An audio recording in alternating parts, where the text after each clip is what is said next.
Shalom Bapak Ibu Saudara-saudari yang dikasihi Tuhan. Bersyukur kita boleh bertemu kembali di ibadah tengah minggu hari ini.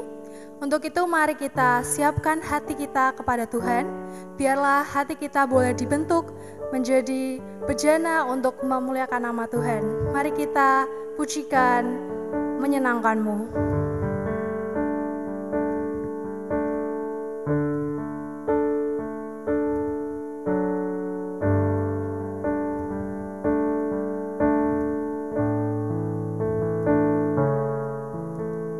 Tuhan, ku mau menyenangkan-Mu. Tuhan, bentuklah hati ini jadi bejana untuk hormat-Mu. Cemerlang bagai emas murni. Tuhan, ku serahkan hatiku, semua ku berikan padamu. Kuduskan hingga tulus selalu, agar aku menyenangkan-Mu. Menyenangkan-Mu, senangkan-Mu, hanya itu kerinduanku. Menyenangkan-Mu, senangkan hatimu, hanya itu kerinduanku.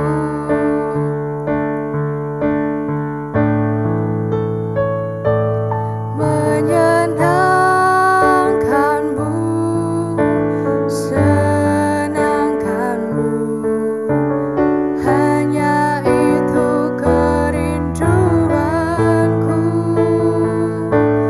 Menyenangkan-Mu, senangkan hatimu, hanya itu kerinduanku.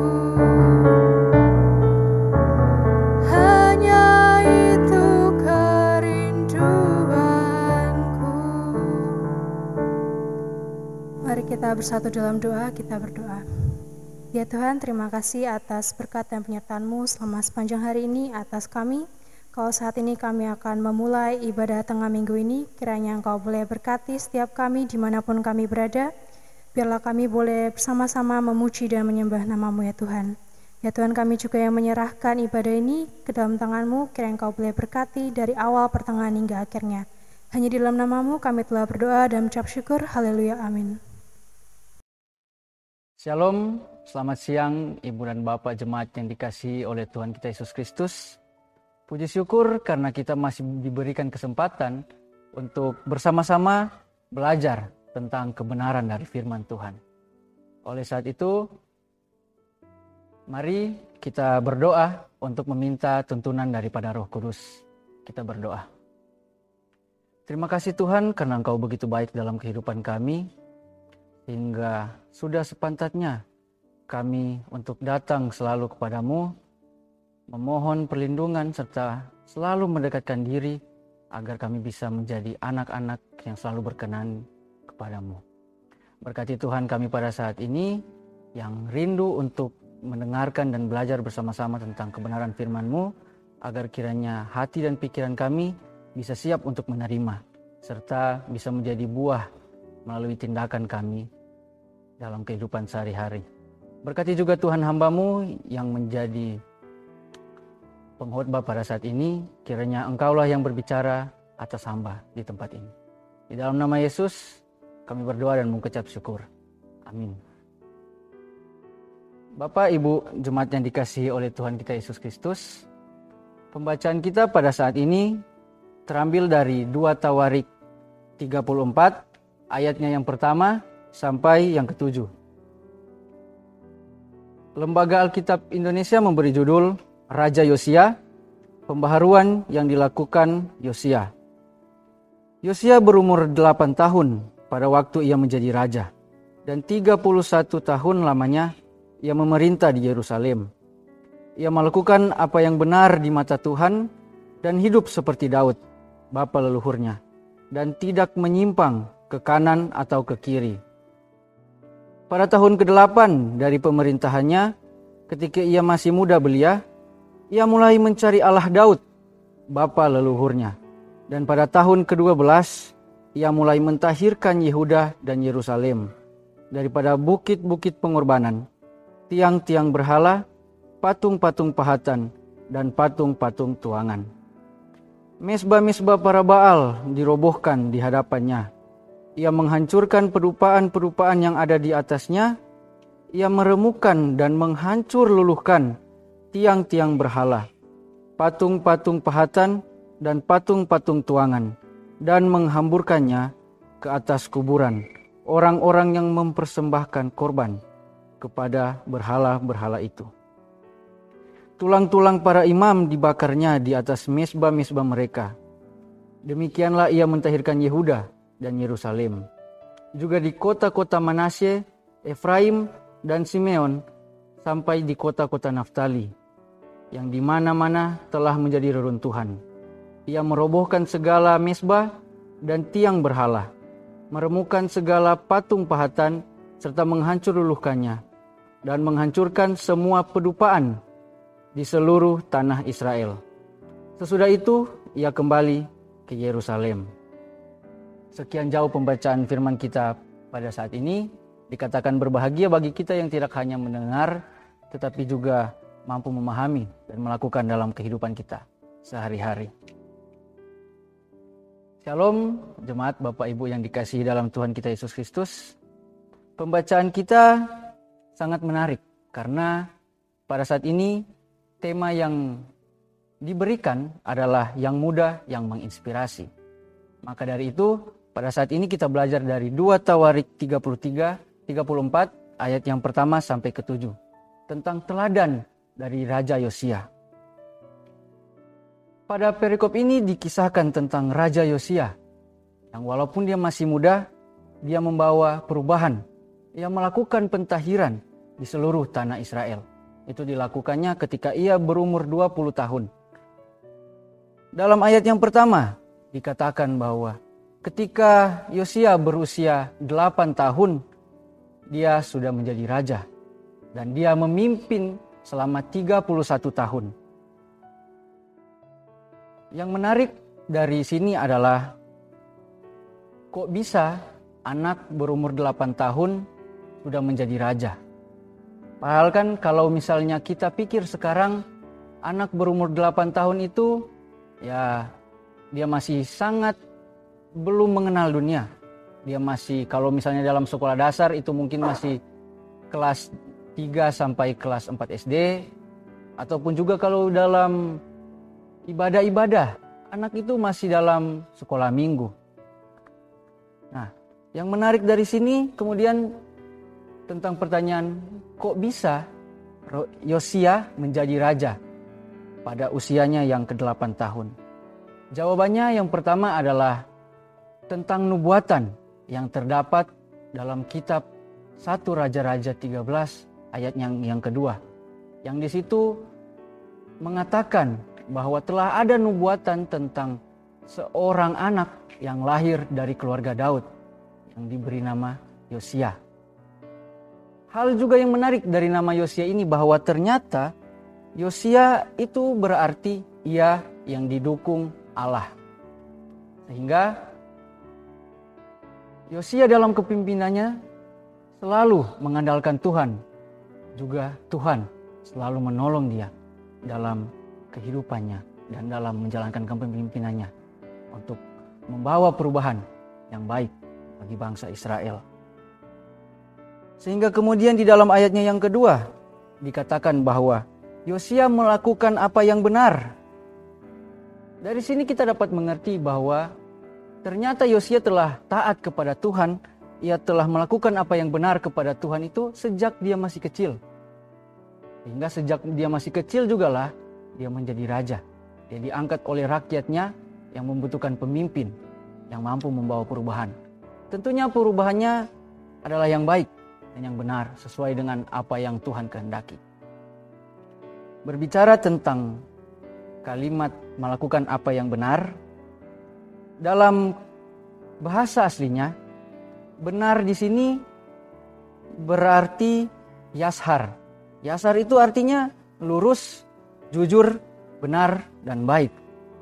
Sehingga dapat juga kita pahami bahwa semua yang dilakukan Yosia itu terbuka. Tidak ada yang dipalsukan kepada Tuhan. Tidak ada yang dia sembunyikan daripada Tuhan. Semuanya dilakukan sesuai dengan apa yang Tuhan kehendaki. Ketika Tuhan memerintahkan dia untuk melakukan sesuatu, maka itulah yang dilakukannya. Bukan menunda-nunda atau melakukan hal-hal yang lain. Yosia hidup seperti Daud. Dia meneladani teladan Daud yang sangat taat dan setia kepada Tuhan. Selanjutnya dalam ayatnya yang kedua dikatakan juga bahwa dia tidak menyimpang ke kanan atau ke kiri. Jemaat, dalam kata tidak menyimpang ini ada juga hal menarik yang dapat kita petik dan kita refleksikan dalam kehidupan kita. Tentang kata tidak. Kata tidak ini dalam bahasa Inggris, jika kita lihat versi bahasa Inggrisnya, kata tidak ini berarti kata menolak. Nah, di sini mungkin jemaat berpikir kan menolak sama mengucapkan kata tidak itu ya sama aja begitu, karena sama-sama memiliki rasa untuk tidak mau melakukan sesuatu atau tidak ingin melanggar apa yang sudah ditentukan tidak boleh dilakukan. Tetapi sebenarnya ada makna yang lebih mendalam tentang kata menolak ini. Kalau kata tidak itu hanya sampai kepada keinginan kita saja, atau dalam Kamus Besar Bahasa Indonesia itu masih masuk dalam kata sifat.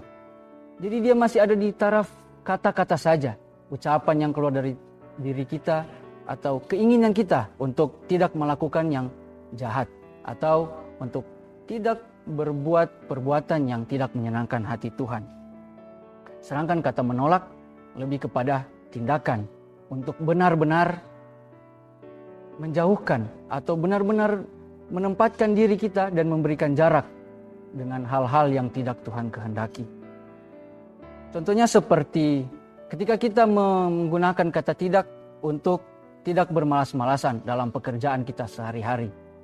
Ketika kita mulai bekerja dan kita mengatakan, aku nggak akan malas-malasan, maka kita tidak akan bermalas-malasan. Tetapi karena dia masih berada pada taraf kata-kata atau sikap kita untuk tidak bermalas-malasan, ketika suatu saat misalnya datang masalah dengan sesama, masalah dengan rekan kerja ataupun dengan atasan, maka bukan tidak mungkin kita bermalas-malasan dalam pekerjaan. Bahkan kita tidak pergi bekerja karena ada masalah tersebut. Itu contohnya kalau hanya berada pada taraf kata-kata atau ungkapan sikap kita. Tetapi berbeda halnya dengan menolak yang berada pada taraf tindakan atau merupakan sebuah kata kerja. Karena menolak berarti dengan tegas memberikan jarak. Jadi misalnya dia sudah menolak untuk bermalas-malasan. Jadi dia membuang jauh-jauh kata malas itu dari dirinya. Dia tidak lagi bermalas-malasan. Seperti tadi ketika menggunakan kata tidak dan menjumpai masalah, dia masih bisa terpengaruh. Tetapi kemudian ketika dia menggunakan kata menolak dan benar-benar menolak, walaupun ada masalah dengan atasan, walaupun ada masalah dengan sesamanya, dengan rekan kerjanya, mau ada badai, ada angin topan dan bencana yang lain pun, tetap dia tidak akan bermalas-malasan. Karena dia sudah pasti dan sudah berpegang teguh untuk membuang jauh-jauh yang namanya malas itu. Begitu jadinya jika kita menggunakan kata menolak. Sehingga dapat kita pahami bahwa Raja Yosia tidak hanya tidak ingin melakukan sesuatu yang tidak Allah kehendaki, tetapi ia benar-benar menolak hal-hal yang dapat menyakiti hati Tuhan, yang tidak menyenangkan di mata Tuhan. Walaupun dalam masa mudanya, yang kita kenal kalau orang-orang muda biasanya teridentik dengan labil atau masih mencari-cari jati diri. Tetapi tidak dengan Raja Yosia. Sejak masa mudanya dia sudah pasti dan sudah benar-benar memberikan diri dan melakukan apa yang Tuhan kehendaki. Selanjutnya dalam ayat yang ketiga sampai ayat yang ketujuh. Dikatakan bahwa pada ketika Yosia berumur 16 tahun, ia mulai mencari Allah. Dan ketika ia berumur 20 tahun, ia mentahirkan seluruh tanah Israel. Ketika saya membaca ayat ini, timbul suatu kebingungan tentang bagaimana kita mencari Tuhan. Karena kan kita berada di dalam ruang atau dimensi yang berbeda dengan Tuhan. Tetapi kita bisa menjumpai Tuhan di dalam hati. Tetapi saya kemudian mencoba memahami dan terus mencari tentang bagaimana seorang Raja Yosia ini pada saat itu dia mencari Tuhan. Dan ternyata yang ingin disampaikan oleh perikop ini adalah jika kita ingin benar-benar mencari Tuhan, kita harus sadar sebagai orang Kristen, meskipun kita seorang anak-anak, kita seorang remaja, kita seorang pemuda ataupun seorang yang sudah menjadi pemimpin keluarga atau yang sudah berkeluarga sekalipun, kita harus terus mencari perkenanan Tuhan dalam hidup dan kehidupan kita. Bagaimana caranya? Kita selalu mendekatkan diri kepada Tuhan. Itulah salah satu cara kita mencari Tuhan. Selalu beribadah, membangun persekutuan. Walaupun pada saat ini, saat pandemi, kita terpisah, tetapi tidak akan mengurangi rasa ingin bertumbuh kita dalam iman untuk terus mempelajari tentang kebenaran firman Tuhan. Kita terus berdoa kepada Tuhan serta tidak lupa untuk meminta hikmat kepadanya. Karena hanya oleh Dialah kita dapat melakukan perkara-perkara. Perkara apapun dapat kita tanggung di dalam Dia. Ketika kita terus mengandalkan Tuhan dalam kehidupan kita. Dari sini kita belajar bahwa ternyata harus ada keselarasan dalam tindakan, dalam pikiran, dan perkataan. Jangan sampai tindakan kita baik, tetapi pikiran kita selalu negatif. Atau jangan sampai tindakan kita tidak baik, tetapi kita hanya berada pada omong-omong yang baik saja. Kita hanya sekedar dari dalam mulut saja bisa berbicara yang baik-baik. Tetapi dalam tindakan kita tidak mampu melakukan apa yang kita bicarakan. Tuhan tidak menginginkan yang demikian. Tetapi karena melalui teladan dari Raja Yosia ini, kita dapat belajar bahwa semua itu harus selaras dan harus terus dilakukan demi kemuliaan dan menyenangkan nama Tuhan. Jemaat yang dikasihi dan diberkati Tuhan, ketika Yosia berumur 20 tahun, ia melakukan suatu perkara besar dan yang baik di mata Tuhan. Ia melakukan pentahiran seluruh tanah Israel yang pada saat itu sudah penuh dengan kesesatan, sudah penuh dengan berhala-berhala, hingga dia oleh tuntunan dari Roh Kudus dan oleh penyertaan Tuhan, dia mampu untuk melakukan pentahiran. Dia menyucikan kembali Israel yang sudah cemar. Ia menghancurkan segala berhala-berhala yang semuanya itu adalah akar dari dosa yang menjadi perbuatan yang tidak menyenangkan di mata Tuhan. Bapak Ibu jemaat yang dikasihi dan diberkati Tuhan, dari pembacaan kita pada saat ini, kemudian ada beberapa hal yang dapat kita pelajari dan dapat kita petik guna kehidupan kita sehari-hari. Yang pertama adalah bagaimana kita hidup sesuai dengan kehendak Allah. Terkadang kita hidup sesuai dengan apa yang sesama kita inginkan. Memang baik kita melakukan apa yang sesama kita rasa baik. Tetapi belum tentu yang baik di mata manusia itu juga baik di mata Tuhan. Sehingga kita harus terus meminta penyertaan dari Tuhan agar kita mampu untuk melakukan hal yang baik. Tidak hanya bagi sesama kita, tetapi juga dianggap baik dan berkenan kepada Tuhan. Yang kedua, berbicara tentang ketaatan. Ketaatan di sini tidak hanya dalam pikiran kita, tidak hanya dalam ucapan kita untuk mengatakan saya taat kepada Tuhan, tetapi juga dalam tindakan kita yang mencerminkan bagaimana kita sebagai orang Kristen, kita sebagai pengikut-pengikut Yesus melakukan hal yang menyenangkan Tuhan dan selalu taat dalam kehidupan kita sehari-hari. Hal itu jugalah yang menjadi teladan dari Raja Yosia yang hidup dalam kehidupannya selalu berkenan di mata Tuhan. Hal yang dapat kita petik kemudian juga ada tentang bagaimana kita mencari Allah dalam kehidupan kita sehari-hari. Sejak kecil kita sudah sering beribadah. Sampai saat ini kita tetap masih beribadah. Itu karena kita memiliki kerinduan untuk mendekatkan diri kepada Tuhan. Untuk selalu belajar tentang apa yang Tuhan inginkan. Itu jugalah yang telah menjadi bukti bahwa kita selalu mencari Allah. Jangan lupa, dalam mencari Allah, kita tidak dapat mengandalkan diri kita sendiri. Tetapi kita harus terus mengandalkan Tuhan dalam setiap tindakan kita, dalam setiap ucapan kita, dalam setiap pikiran kita. Agar semuanya selaras dan sesuai dengan apa yang Tuhan kehendaki. Dan poin yang terakhir yang dapat kita pahami adalah ternyata melalui Raja Yosia ini yang masih sangat-sangat muda karena dia menjadi raja ketika berumur 8 tahun, kita dapat memahami bahwa Tuhan dapat memakai siapa saja untuk melakukan perubahan baik, untuk melakukan perbuatan-perbuatan yang besar dan yang baik di dalam kehidupan kita.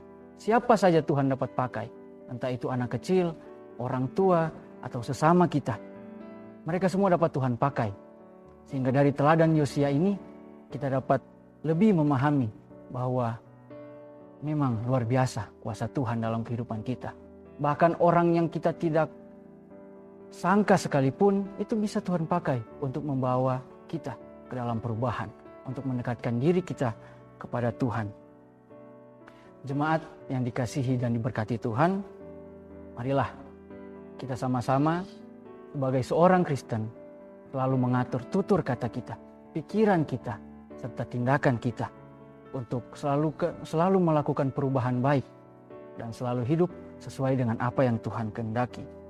Belajar dari Raja Yosia yang meskipun dia adalah seorang muda, tetapi dia dapat diteladani karena dia sangat taat dan menyerahkan seluruh hidupnya untuk kemuliaan nama Tuhan. Amin.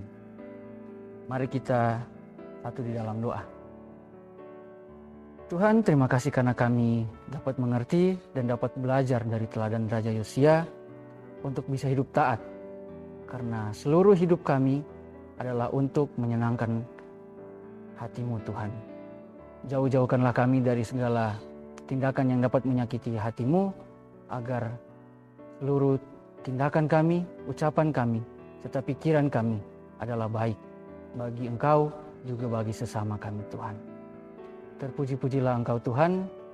Di dalam nama Yesus kami berdoa dan mengucap syukur. Amin. Mari kita angkat pujian Hidupmu Berharga Bagi Allah.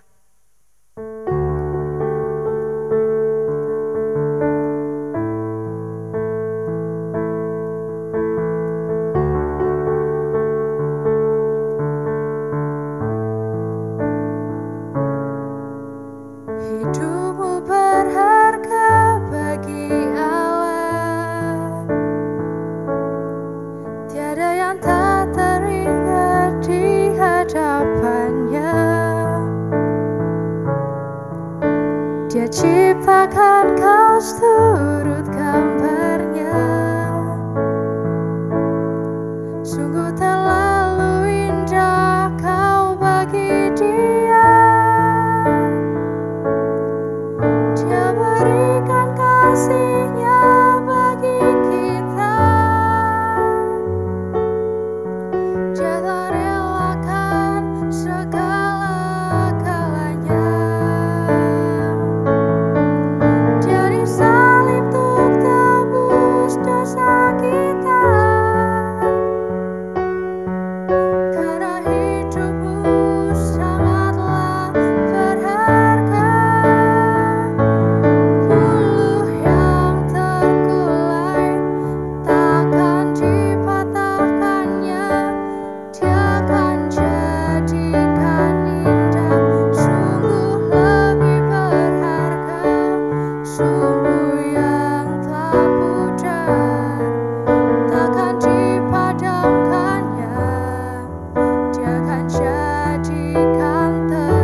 Jemaat yang dikasihi dan diberkati oleh Tuhan, mari kita membawakan doa syafaat kita bagi sesama kita. Kita berdoa. Tuhan, terima kasih untuk persekutuan yang indah. Meskipun kami dari jarak terpisah, tetapi Engkau masih mengizinkan kami untuk belajar tentang kebenaran firman-Mu. Berdoalah kami Tuhan bagi negeri ini, bagi bangsa Indonesia ini, juga bagi pemerintah Kota Salatiga yang terus berupaya untuk melakukan yang terbaik agar kami semua dapat segera selesai dan dapat memerangi dan keluar dari masalah pandemi ini. Berkati mereka selalu Tuhan, berikan mereka selalu kekuatan, kesehatan. Engkau mampukan mereka agar apa yang mereka lakukan itu selalu sesuai dengan apa yang Engkau kehendaki. Juga mereka dapat melakukan yang terbaik bagi bangsa dan bagi juga warga Kota Salatiga ini Tuhan. Kami juga berdoa bagi gereja-Mu dimanapun mereka berada, dimanapun mereka melakukan pelayanan Tuhan. Terutama juga gereja GKMI ini Tuhan, GKMI Salatiga, agar kiranya Engkau selalu memberkati, Engkau selalu memberikan penyertaan-Mu dalam setiap pelayanan yang dilakukan oleh hamba-hamba Tuhan. Kiranya hamba-hamba Tuhan dan juga jemaat Engkau selalu berikan kekuatan, kesehatan untuk selalu rindu untuk mendekatkan diri dan dapat menjadi saksi-saksi Kristus di tengah-tengah dunia ini. Kami berdoa Tuhan bagi persekutuan-persekutuan jemaat yang walaupun terpisah tetapi mereka terus berupaya. Mereka terus ingin untuk selalu belajar tentang kebenaran firman-Mu. Kiranya Engkau memberkati mereka Tuhan, agar ketika mereka belajar tentang kebenaran firman-Mu, hal itu tidak hanya dapat mereka pahami dan dapat mereka jadikan dalam kata-kata mereka, tetapi juga bisa lahir menjadi buah perbuatan agar nama-Mu selalu dipuji dan dimuliakan. Tuhan, kami berdoa bagi generasi muda agar walaupun mereka muda, walaupun mereka dianggap sepele ataupun mungkin belum memiliki pengalaman yang cukup baik, tetapi melalui pembacaan kami yang tadi Tuhan, kami dapat semakin mengerti dan memahami bahwa ada potensi-potensi yang baik daripada generasi muda untuk membawa perubahan, untuk dapat memajukan negeri dan juga menjadi baik bagi sesama. Agar kiranya juga Tuhan, generasi muda selalu hidup di dalam jalan dan sesuai dengan apa yang Engkau kehendaki untuk mereka lakukan. Biarkanlah mereka selalu hidup untuk menyerahkan seluruh pergumulan mereka, seluruh masalah mereka dalam kehidupannya. Biarlah mereka hanya selalu menaruh ke dalam tangan pengasihan-Mu. Karena kami hanya manusia biasa dan kami yakin dan percaya bahwa Engkaulah yang akan selalu menuntun dan memampukan kami dalam kehidupan kami sehari-hari. Amin.